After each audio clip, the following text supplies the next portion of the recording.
अम्मी, औरत तलाक तब मांगती है जब उसका सब्र टूट जाता है।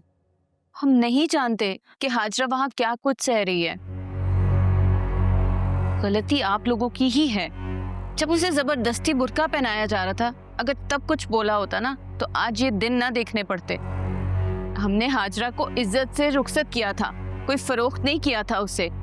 ऐसा सुलूक तो कोई जानवरों के साथ भी नहीं करता जैसा उसने बीवी के साथ किया है। जिस घर की औरत टीवी के प्रोग्राम्स पे शौहर की पसंद से देखने पर मजबूर हो ना, वो घर घर नहीं जेल होती है अम्मी। क्या हो गया है? हैं? इतना गुस्सा क्यों कर रही हो तुम? आफाक आया था हाजरा की शिकायतें लगाने।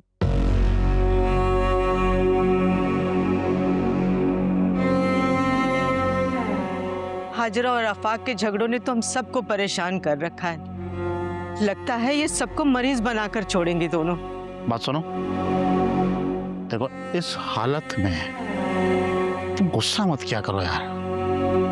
और मैं चाहता हूं कि तुम अपने आप को इन तमाम मसाइल से दूर रखो, ठीक है?